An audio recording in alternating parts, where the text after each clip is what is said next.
Beep, recording, and I got audio. All right.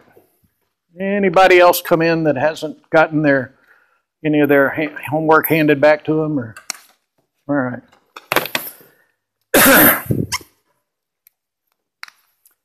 Today the 12th or the 11th? It's the 12th already.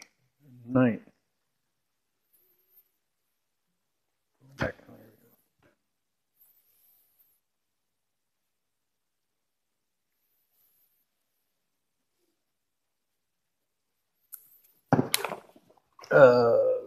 Logan. Luke Logan. Start that around. Okay.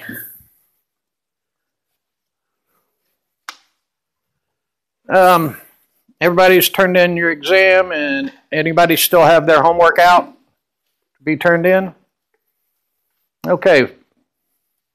As I was explaining to Saul,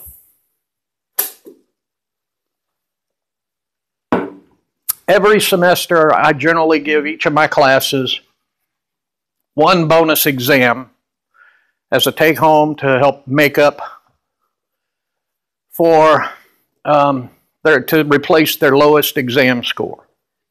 Okay? I generally just drop the lowest exam score. And so I will use a bonus exam to replace what then would have been their second lowest exam score.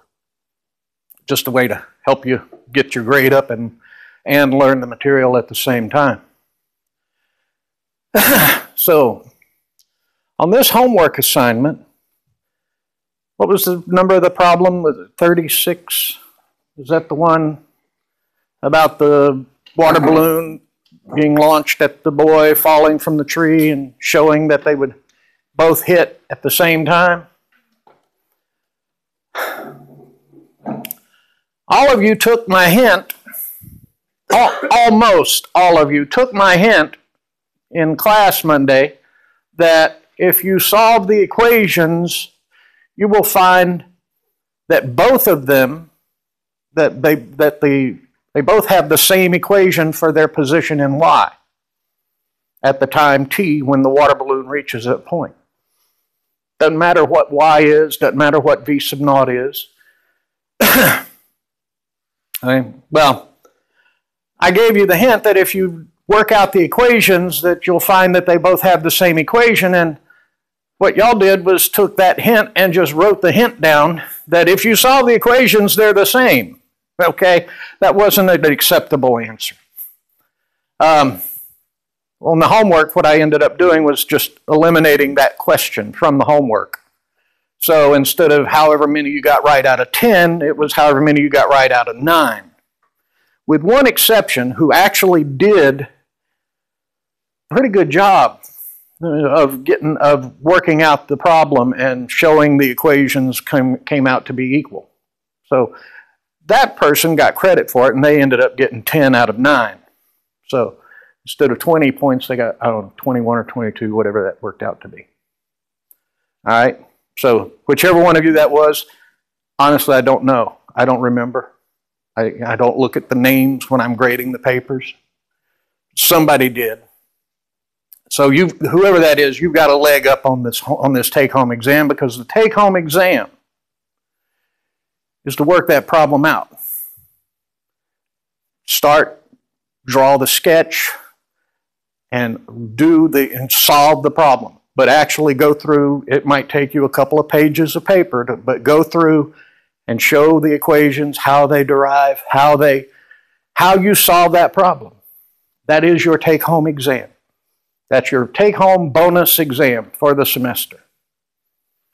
So, do the best you can on it. It's not due back this week. You can turn it in when we come back from summer break. Okay? That sounds like a plan to me. That will serve as your bonus exam for the semester, and it will replace your second lowest exam score, unless, of course, it's lower than your second lowest exam score, in which case, then it was a wasted effort. But it won't bring you grade down, so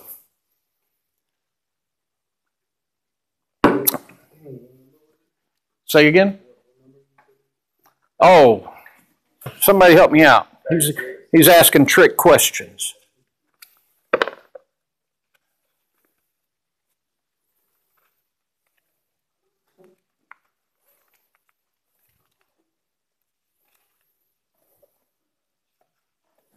Yeah, and if you look at page 63, that example 3.7 is the same basic problem, except it has the initial firing, the initial velocity is launched horizontally, so it doesn't have a vertical component. Yes, number 36 on page 70. But it might give you some hints or help to get you started off top dead center if you're trying to struggle with how to get started on this. All right.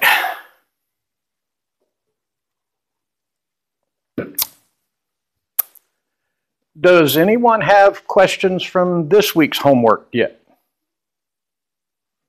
No? All right. We left off.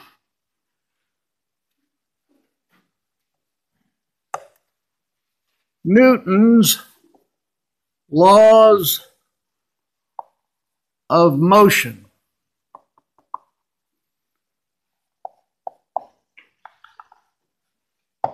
What's his first law of motion?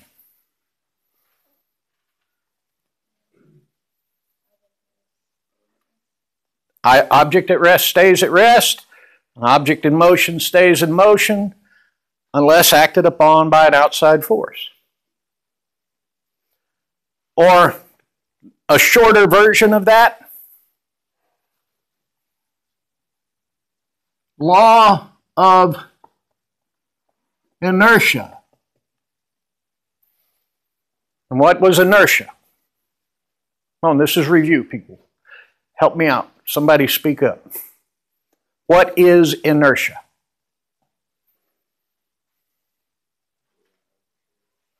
No, we don't. But we do. We can't explain it. But we do know what it is. I mean, we know what we're describing when we use the word to describe it. It is a property of matter. It is the tendency of matter to maintain a constant velocity.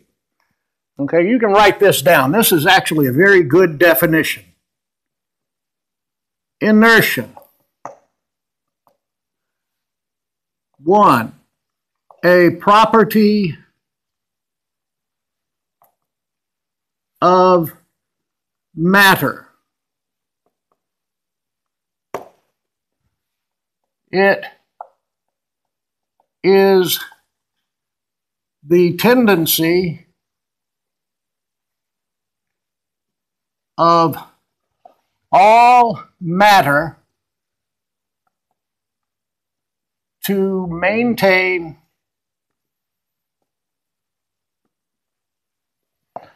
a constant velocity.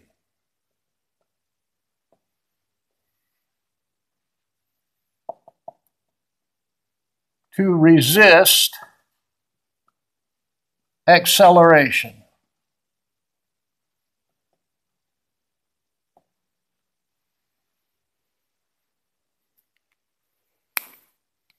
Right? That is inertia. Can't explain to you why it works the way it does. We really don't. All we can do is observe it and describe it. Kind of like the force of gravity. How does it work? Don't know, we just know it does. We can measure it, we can quantify it. Same with inertia. We measure inertia. What is the measure of matter? Mass. Mass is the measure of how much matter you have. So, say again? Oh. Thought someone said something. Okay. We measure matter and we quantify it in units of mass. And that brings us to Newton's second law.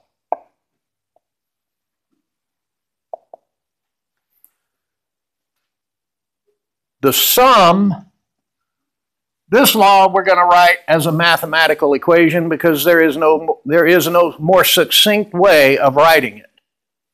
Okay? The sum of the forces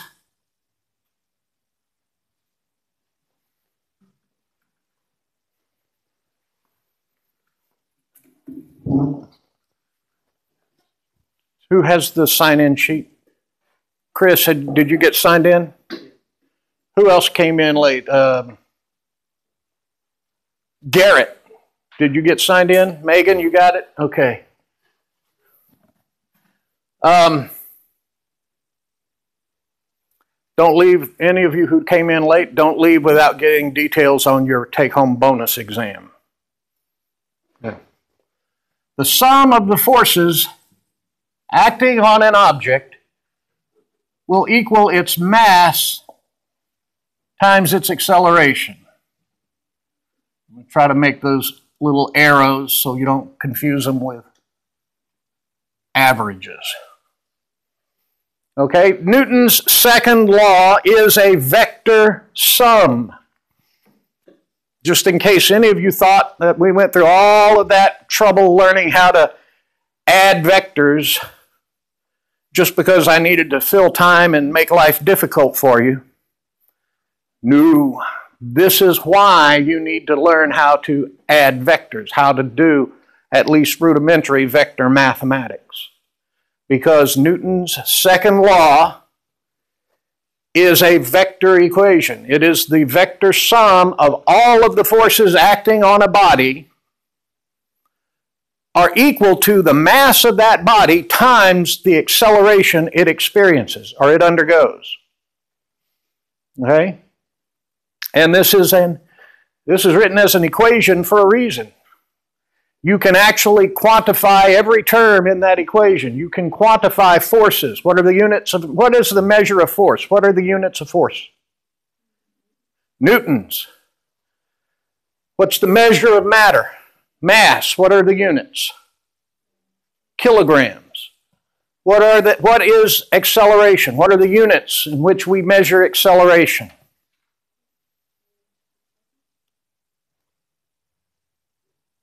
Squared. Thank you.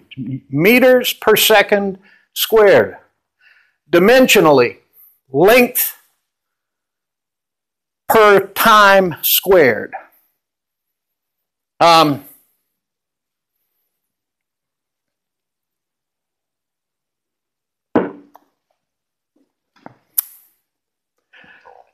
What we're going to do over the next few weeks is we're going to analyze forces acting upon bodies and calculate how do those forces result in the motion of that body, of that object.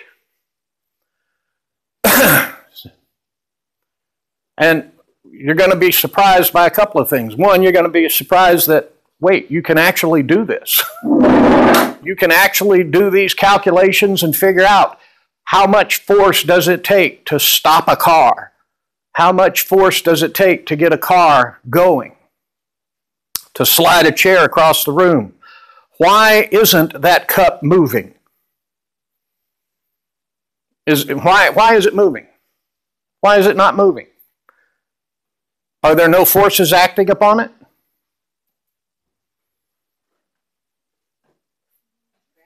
Gravity is acting upon it. Gravity is an acceleration, and it produces an actual force. The force of gravity is acting on that cup. Inertia is also acting. Inertia is a property of the cup. But this tells us that gravity is acting on that cup, but it's not moving. Why not?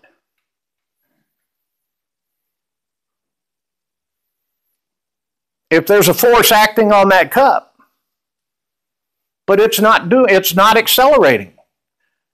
Is it violating Newton's second law? Hi. And since I've been so rudely interrupted, I'm going to go ahead and take care of some more business while the rest of you ponder that question. I would really like somebody to try and answer it. Garrett.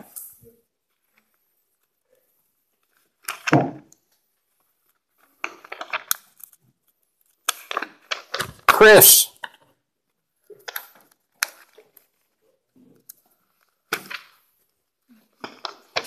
Tyler, front and center.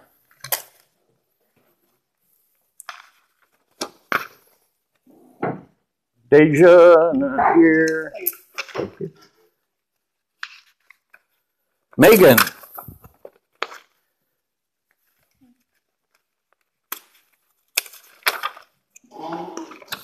Nick Medeiros.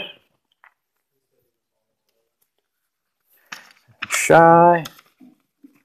Does anybody know Shy outside of class? No?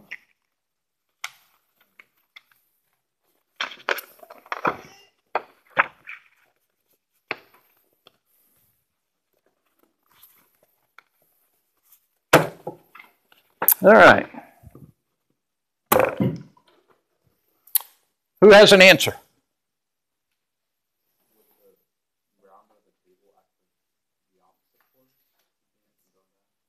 Bingo! Ding, ding, ding, ding, ding. We have a winner. Newton's second law does not say that every force will produce an equal. It does not say that every force will produce an acceleration. It says that the vector sum of all of the forces will equal the mass times whatever acceleration it experiences. If the object is not accelerating, that means it could be moving at a constant velocity, or it could be stationary in your inertial frame. But if it's not accelerating, what does that tell you?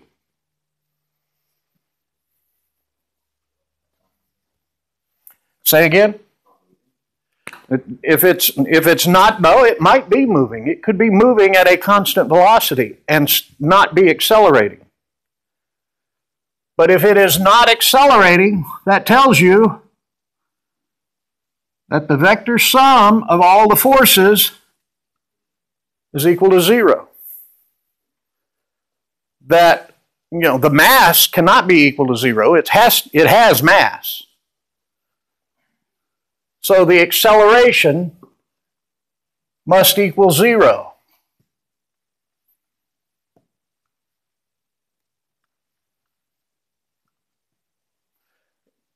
So anytime an object is not accelerating, whether it's moving or not, that tells you that the vector sum of all the forces acting upon that object is 0. Now in this case, the force of gravity is acting to push down on that cup. The table is stopping it. That means the table is producing a second force in exactly the opposite. It's exactly equal to the force of gravity, but in the opposite direction. We call that the normal force. And that is Newton's third law.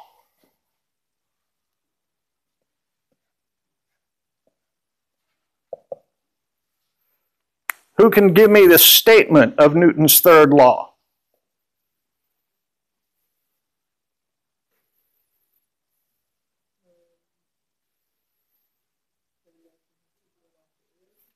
Bingo.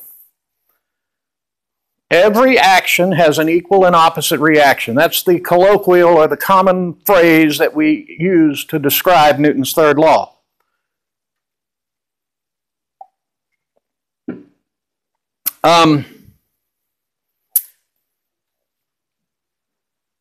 What it means is And this is actually kind of tricky to wrap your mind around.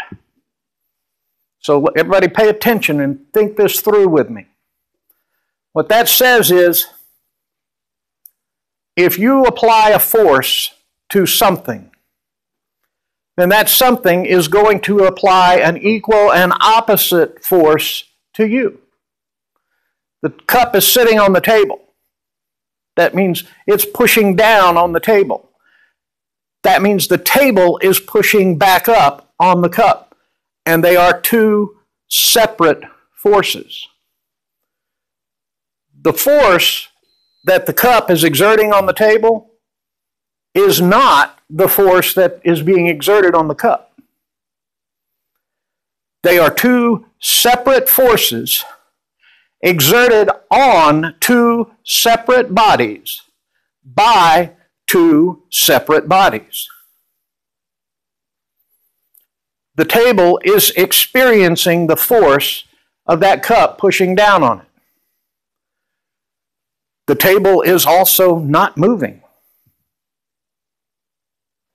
Why? Because the table is transferring all of its force onto the ground, and the ground is exerting an equal and opposite force on the table. When you push a chair or a box or a door, you feel the weight of that object as you're pushing on it. You do not feel the force that you are applying to the door. You feel the force that the door is applying to you. That's what you experience. And they are not the same thing. Now, as we continue with these thought experiments, just to try and get all of this to make sense before we start doing arithmetic and math to calculate some of this stuff.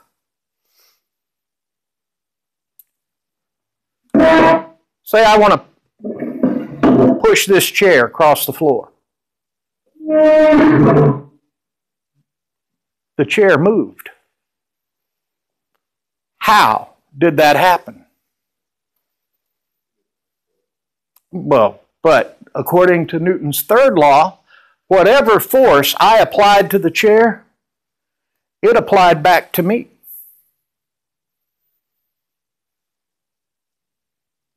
How did those two forces not cancel out? Not according to Newton's third law, whatever force I apply to that chair, it's going to apply back to me.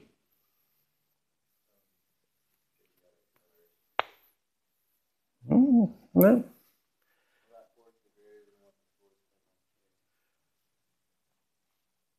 you're getting you're getting close to the right answer. No, the acceleration is produced by the fact that there is an imbalance in force. Okay? And you're right, it's about the force that the floor is putting on the chair. When the chair is sitting here on the floor, and I am standing here with my incredibly disfigured and long arms, pushing on the chair, I am exerting a force. I'm going to take a cue from the book and use different colors to emphasize the point that these are different forces. I am exerting this force on the chair. The chair is exerting that force on me.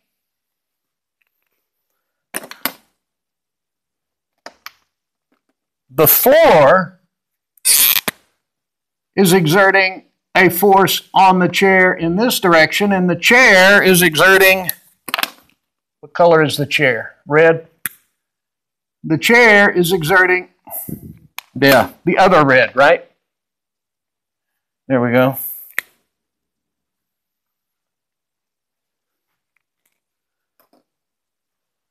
So, now we have to ask, what is the vector sum of the forces on the chair? Because remember, I'm also standing on the floor.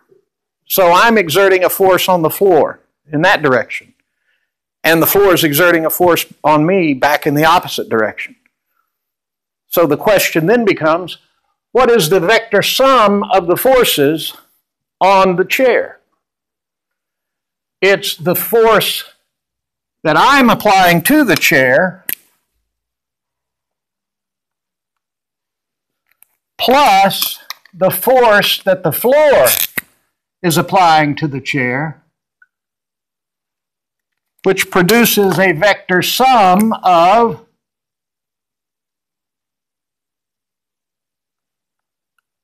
that much force left over. That is the vector sum of the forces applied to the chair. And it is this quantity that is equal to mass times acceleration. And that's why the chair moves. If the chair was so massive that I could not push it, what would happen? If I pushed hard enough, my feet would start sliding backwards on the floor, and I would be the one experiencing the acceleration. Now, are y'all beginning to see how complex this can get? Good. Because after we finish all of these simple mechanics of forces and mass and acceleration and Newton's laws of motion, we're going to learn that there are much simpler ways to analyze motion with things like conservation of energy and conservation of momentum. But before we get to that, we need to learn what's actually going on. And so we are going to spend a couple weeks looking at doing this kind of analysis. And we can start with a couple of very simple examples of how the math works. Everybody got all this? The important thing to remember about Newton's second law is that it is a vector sum. Okay, and that's why you had to learn how to add vectors.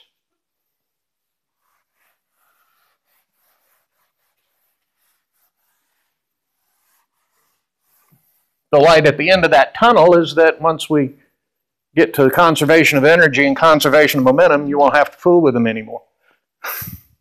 But you still need to use them to get there from here. So, now, start with a very simple example. 4.2 in the book on page 80. What is the force needed to produce an acceleration of 1/2 g, half the acceleration due to gravity, on a 1,000-kilogram car and on a 200-gram apple? Well, what is the acceleration due to gravity?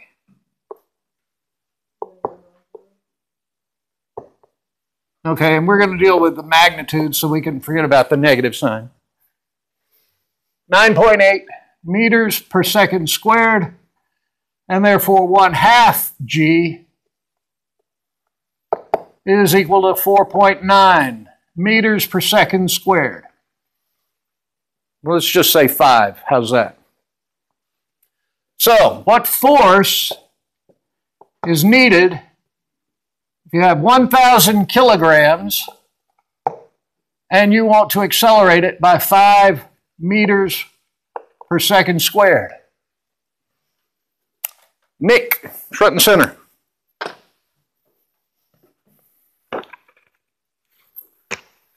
See, that's what happens when you come in late.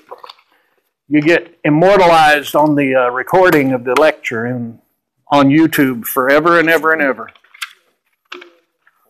Huh? Say again?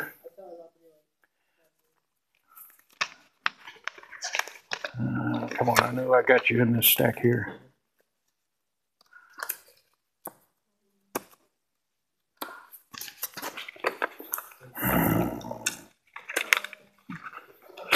Nick.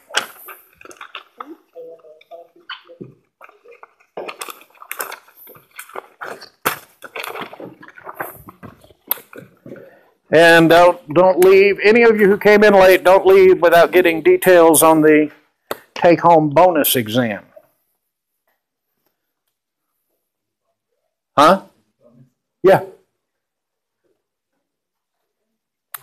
Yep, right straight out of the kindness of my heart, right? Say again? You're welcome.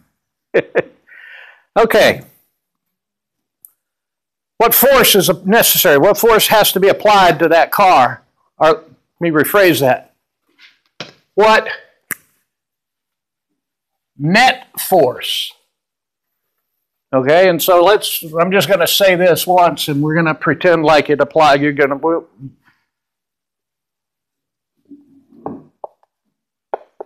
We're going to define that as net force. So, there. Everybody understands what I mean when I say net force, right? Like when you get a paycheck, how much money do you actually get? Not how much you got paid, it's how much you got left over after the government takes out whatever they want. Your net pay. The net force. What net force is necessary in order to produce a 5 meter per second squared acceleration of a 1,000 kilogram car? 5 meters per second squared times 1,000 kilograms is 5,000 kilogram meters per second squared, or newtons. What about here, since we're going to talk about an apple,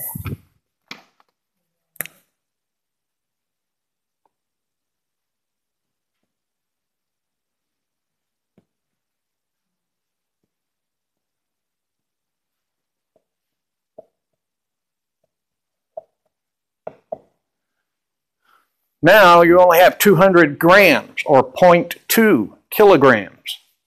You'll notice I did not write 200 grams because newtons are not in units of gram meters per second squared. They're in kilogram meters per second squared. So put this in kilograms, multiply it times 5 meters per second squared, and that gives you a net force of 1 Newton. I think the book tells you, if you want to get an intuition about how much a Newton is, it's 4.5 newtons are about 1 pound. So this is about 1,000 pounds of force. That's like 5 ounces or so, 6 ounces.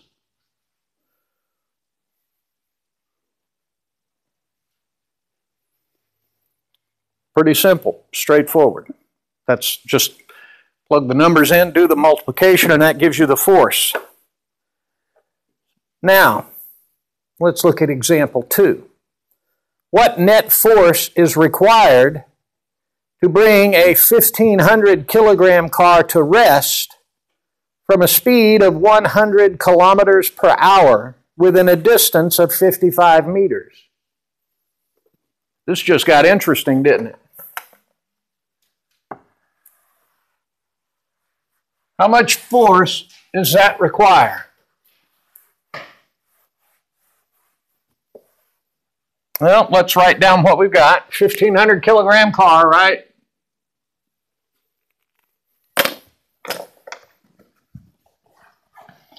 Other black.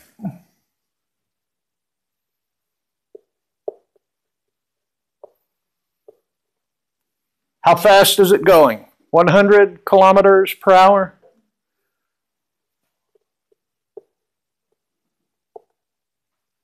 Okay, well, how about we start off by converting 100 kilometers per hour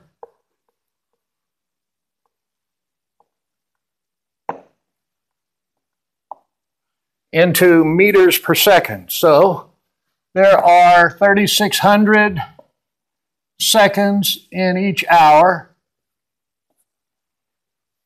And that means I'm doing that backwards. Times, that's kilometers per hour, times 1 hour per 3,600 seconds. That gives us, what's 100 divided by 3,600? I need more room. And there are, wait, there's 1,000 meters in every kilometer. So those cancel, these cancel. So 100,000 divided by 3,600.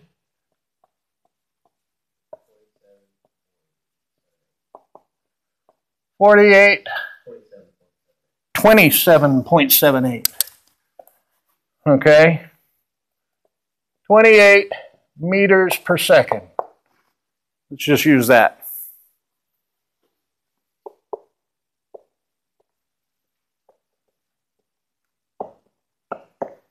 Okay, what else do we have? We need to know how much force is it going to take to stop that car? Well, if we don't mind waiting for it to, waiting for friction to do its work, then, we could wait a very long time and it would eventually stop on its own. So we want to know how much force it would take to stop it in, 55 meters.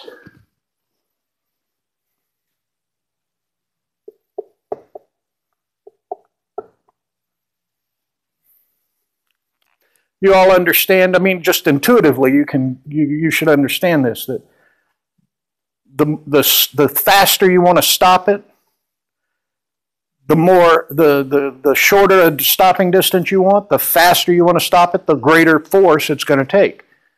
Okay, it takes a much larger acceleration to stop it in 5 meters than it does to stop it in 55 meters. All right, and if we want to wait for 550 meters to stop it, then it would take even less acceleration to bring it to a stop in that much greater distance.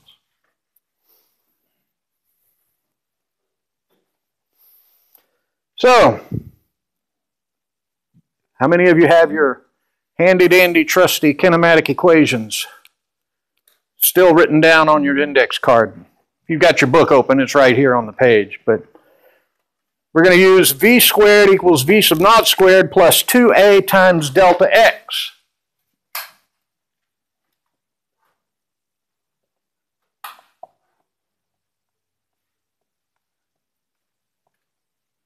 Delta x is x minus x naught. All right. Well, what velocity are we looking for? 0 meters per second quantity squared. What's its initial velocity?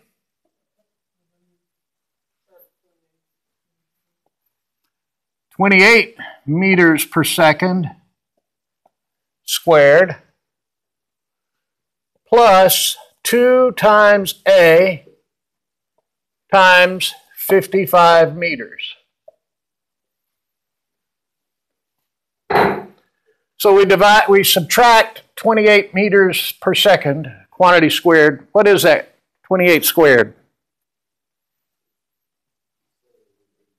Say again? So we've got minus 784 meters squared per second squared is equal to 2 times a times 55 meters. which is equal to 110 meters times A. Everybody see what I did there? 2 times 55, it's 110. And look at all of you, the whole class. We've been together, what, 6 weeks now? We're in week 7. And you still haven't learned better than to trust me to do arithmetic in my head. Get out your calculators and verify this.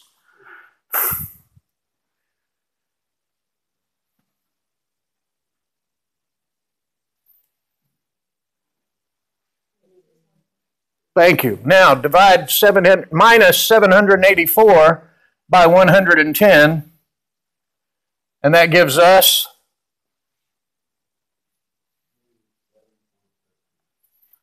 7.13 meters squared per second squared divided by meters leaves us meters per second squared, and that is equal to our net acceleration that we need in order to bring that car to rest in 55 meters.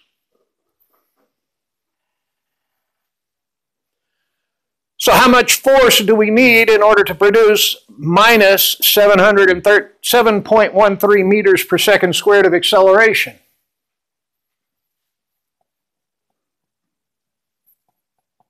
What's our mass of our car?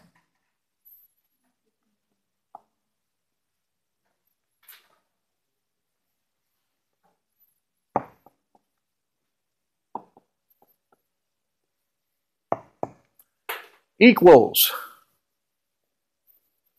and that's a decimal point here, not a speck on the board. 1,500 times 7.13.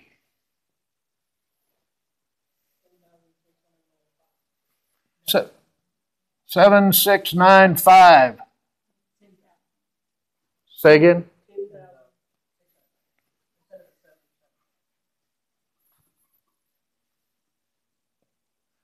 10,695 newtons, negative 10,000. The negative sign because it's a vector sum, and even though it's one dimension, the negative sign means it's got to go in the opposite of the direction of motion.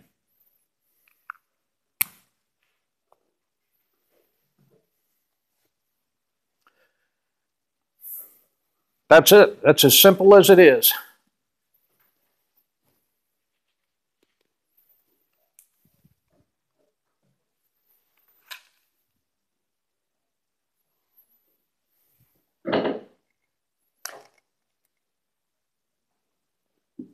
The book goes on and shows you the example 4 or 5. It's not really a mathematics. They don't do the math, but they go through and they explain the same thing I did a minute ago about when you push on this chair, the chair is pushing back on you with an equal and opposite force.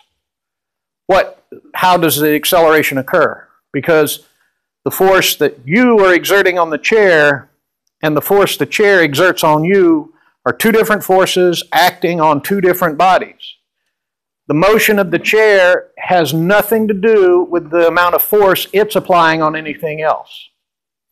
It's the vector sum of the forces that are applied to the chair that produces the net acceleration.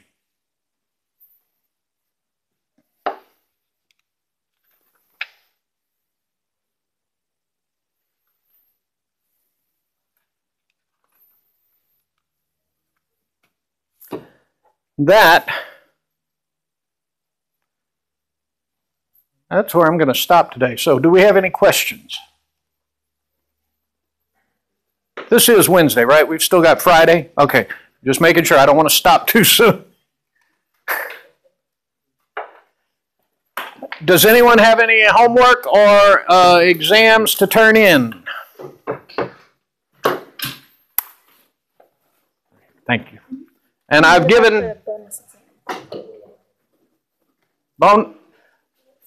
For any of you who were not here at the beginning, the bonus exam from last week's homework.